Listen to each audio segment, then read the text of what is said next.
नमस्कार दोस्तों, मैं अरविंद मिश्रा, प्रवक्ता श्री शक्ति डिग्री कॉलेज बाल विकास एवं शिक्षा शास्त्र के तहत आज आपको 30 क्वेश्चन का पुनः तैयारी करवा रहे हैं। आप देखिए, ये सारे के सारे क्वेश्चन बहुत ही इम्पोर्टेंट हैं। टीजीटी, पीजीटी, प्रवक्ता ग्रेड में जीडीसी में और असिस्टेंट प्रोफेसर के साथ ही सीटेट, सुपर टेट और टीटी आदि सभी प्रतियोगिताओं में ये बहुत ही इम्पोर्टेंट हैं। तो सुनिए और अपनी तैयारी जारी रखिए। पहला क्वेश्चन है, किसने कहा था शिक्षा से मेरा अभिप्राय बालक मनुष्य के शरीर, मन और आत्मा के अंतर्निहित शक्तियों के सर्वोत्तम प्रकटीकरण से है।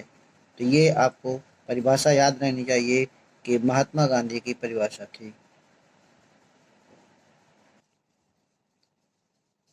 अगला क्वेश्चन है, अधिगम के सिद्धांत में पुनर्बलन सबसे महत्वपूर्ण कारक है। ये किसने कहा था? तो ये स्किनर ने कहा था।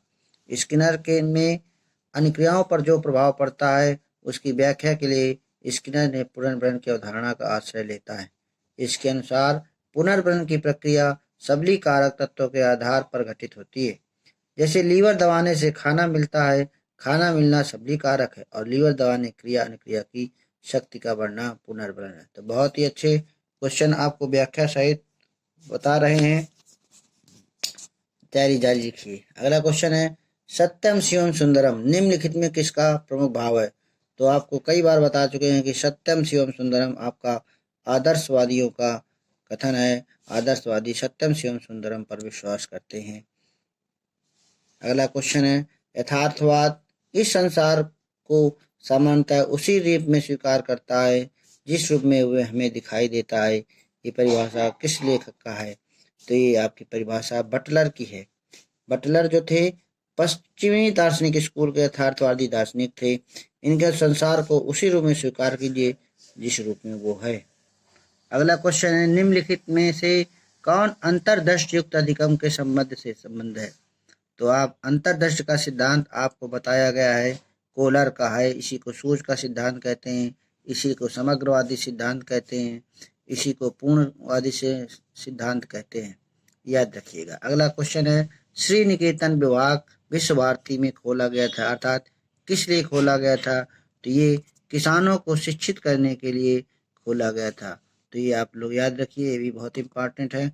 अगला क्वेश्चन है, दूरदर्शन की शैक्षिक संभावनाएं अत्यधिक हैं क्योंकि ये अब कम दाम पर उपलब्ध है। भारत संचार में चारों ऑप्शन आप ध्यान से देखिएगा, तभी आपके सही विकल्प सही होंगे। अगला क्वेश्चन है, भारत में शिक्षा समवर्ती सूची में है, इसका तात्पर्य क्या है? तो इसका तात्पर्य है, चौथा विकल्प देखिए, राज्य और केंद्र सरकार दोनों ही कानून बना सकती हैं। भारतीय संविधान के 42वें संशोधन 1976 के अनुसार शिक्षा को समवर्ती सूची में शामिल किया गया है। समवर्ती सूची के अंतर्गत रहने से शिक्षा पर कानून केंद्र और राज्य दोनों सरकार बना सकती हैं। अगला क्वेश्चन है, सहसंबंध गुणांक का विस्तार क्या होता है? तो सहसंबंध गुणांक का विस्तार जो है -1 से +1 तक होता है। अगला क्वेश्चन है, सामाजिक परिवर्तन का क्या अर्थ है? तो सामाजिक परिवर्तन जो होता है, हम सामाजिक मूल्यों में परिवर्तन, संस्थागत परिवर्तन और कर्मचारियों की योग्यता वृत्ति में परिवर्तन होता है। तो इसके चौथा विकल्प सही है, इसके तीनों ऑप्शन सही हैं। अगला क्वेश्चन है, विश्व भारती का सर्वोच्च अधिकारी कौन होता है? तो विश्व भारती अर्थात जो विश्व भारती है, इसका सर्वोच्च अधिकारी जो है आपका भारत का प्रधानमंत्री होता है। तो विश्व भारती जो है आप जानते हैं कि रविन्द्रनाथ टैगोर ने इसको स्थापित किया था और इसका अब कुछ नाम दूसरा हो गया है। ये नाम हमारे कमेंट्स बॉक्स पर लीजिए। अगला क्वेश्चन है, मध्यांक के विषय में निम्नलिखित में कौन सा सत्य है? तो मध्यांक में चौथा विकल्प सही है। मध्यांक या मध्यांक जैसा कि उसके नाम से ही प्रकट होता है, वितरण का मध्य बिंदु जिसके ऊपर और नीचे 50% प्राप्तांक होते हैं। सीखने के 3 प्रमुख नियम सर्वप्रथम किसने दिए थे? तो आपको बहुत ही अच्छी तरीके से याद होगा कि ये थॉर्नडाइक ने दिया था। थॉर्नडाइक के तीनों नियम हमारे कमेंट्स बॉक्स पर लिखिएगा। नेक्स्ट क्वेश्चन है, छात्र अशांति का सबसे बड़ा कारण क्या होता है? जो छात्र में जो अशांति होती है, उसका चौथा विकल्प आप देखिए कि शिक्षकों से निकटता का अभाव। शिक्षक जो है जितने दूर शिक्षकों से दूर जो रहेगा छात्र, उतना ही जो है अशांत रहेंगे। अगला क्वेश्चन है, एक केंद्रीय विश्वविद्यालय वो होता है जो, इसका तीसरा विकल्प देखिए, संसद के एक्ट द्वारा स्थापित किया गया हो। केंद्रीय विश्वविद्यालय संसद के पारित एक्ट द्वारा स्थापित किया जाता है। अगला क्वेश्चन, अनुशासन जो आंतरिक कारक है वो बाहर से थोपे अनुशासन से अच्छा होता है। आंतरिक अनुशासन से तात्पर्य जानते हैं कि आंतरिक अनुशासन जो होता है जिसका अनुसरण व्यक्ति की आत्मा अनुभूति के फलस्वरूप होता है, अर्थात यहाँ पर देखिए चौथा विकल्प सही है। अगला क्वेश्चन, किसने कहा था मनुष्य की अंतर्निहित पूर्णता की अभिव्यक्त करना ही शिक्षा है? तो आपको याद होना चाहिए, ये जो है आपके विवेकानंद ने कहा था। बहुत ही कई बार ये क्वेश्चन कई कंपटीशन में बार बार पूछी गई है। इस प्रकार की भाषा को आप बिल्कुल याद रखिए। भारतीय मनीषी स्वामी विवेकानंद मनुष्य को जन्म से जो है पूर्ण मानते हैं। शिक्षा के द्वारा उसे अपनी पूर्णता की अनुभूति करने योग्य बनाने पर बल देते हैं। उनके शब्दों में मनुष्य की अंतर्निहित पूर्णता को अभिव्यक्त करना ही शिक्षा है। अगला क्वेश्चन, पावलोव के अधिगम सिद्धांत का संबंध किससे है? तो पावलोव आप जानते हैं कि पावलोव ने कौन सा सिद्धांत दिया था? हमारे कमेंट्स बॉक्स में लिखिएगा।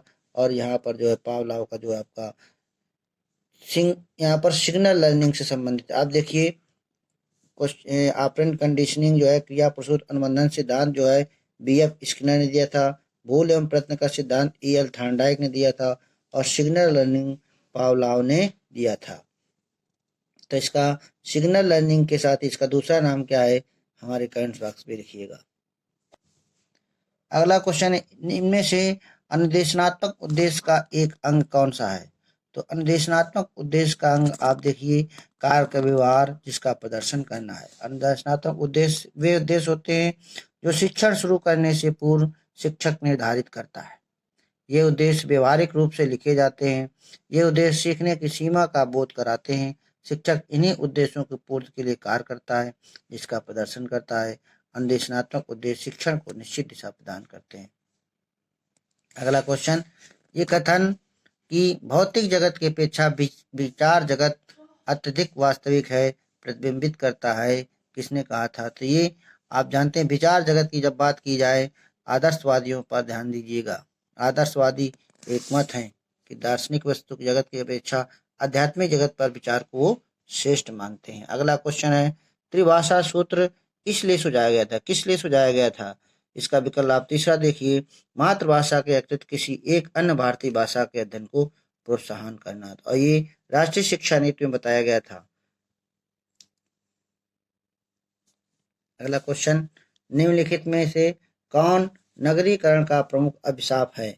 नगरीकरण का प्रमुख अभिशाप जनसंख्या असंतुलन। नगरीकरण का प्रमुख अभिशाप है जनसंख्या असंतुलन।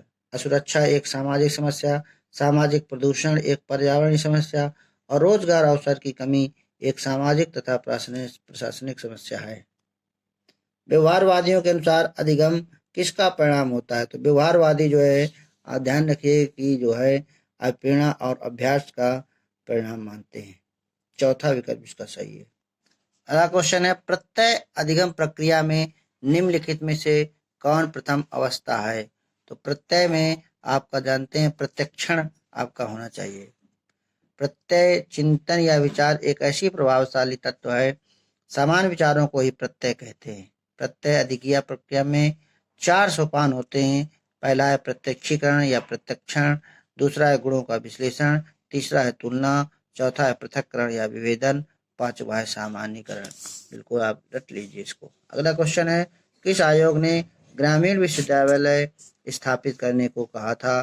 तो ये आप उच्च शिक्षा आयोग 1948-49 ने जो है कहा था। अगला क्वेश्चन है, प्रयोगवाद विश्वविद्यालय को परिभाषित करता है? तो प्रयोगवाद जो है सामाजिक प्रयोगशाला के रूप में परिभाषित करता है। प्रयोगवाद के अनुसार विद्यालय बच्चों के लिए जीवित प्रयोगशालाएं होनी चाहिए जहां बच्चे वास्तविक सामाजिक परिस्थितियों के बीच कार्य करें, निरीक्षण करें, अनुभव करें और अपने लिए आदर्शों की खोज करें। डीवी महोदय के अनुसार विद्यालय समाज का अलग रूप होता है। अगला क्वेश्चन है, क्रिया वास्तविक है विचार साधन है, ये सिद्धांत वाद का है, तो ये आपका प्रयोगवाद का है। प्रयोगवाद के अनुसार क्रिया वास्तविक है तथा विचार साधन है, जबकि आदर्शवाद में विचार महत्वपूर्ण है, भौतिक संसार नाशवान है। अगला क्वेश्चन है, वर्गीकृत आंकड़ों में से मध्यमान निकालने निम्नलिखित से कौन सा सूत्र प्रयुक्त होता है। तो इसका आप देखिए, वर्गीकृत आंकड़ों निकालने के लिए सिग्मा एफएक्स अपॉन एन सूत्र का प्रयोग होता है। और 29वां क्वेश्चन है, ऑपरेशन ब्लैक बोर्ड का तात्पर्य क्या है। तो ऑपरेशन ब्लैक बोर्ड का डी विकल्प देखिए, विद्यालय की न्यूनतम आवश्यकताओं की पूर्ति करना। और लास्ट क्वेश्चन है, सिद्धरस्तु नामक पुस्तक पढ़ाई जाती थी प्राथमिक शिक्षा पर। सिद्धरस्तु जो है, चीनी विवरण के अनुसार विद्यार्थी को सर्वप्रथम प्राथमिक छात्रों को सिद्धरस्तु नामक पुस्तक पढ़ाई जाती थी। तो ये प्राथमिक विद्यालय प्रश्न है। और सिद्धरस्तु पुस्तक किस जो है बौद्ध काल या वैदिक कालीन या मुस्लिम कालीन में पढ़ाई जाती थी, ये हमारे कमेंट बॉक्स पे लिखिएगा। तो इस प्रकार से आपने 30 क्वेश्चन का रिवीजन किया। कम समय में आपको ज़्यादा रिवीजन करा रहे हैं। बहुत बहुत इसको आप लगातार पढ़ते रहिए। बहुत बहुत अपने लोगों को सब्सक्राइब करवाइए। धन्यवाद।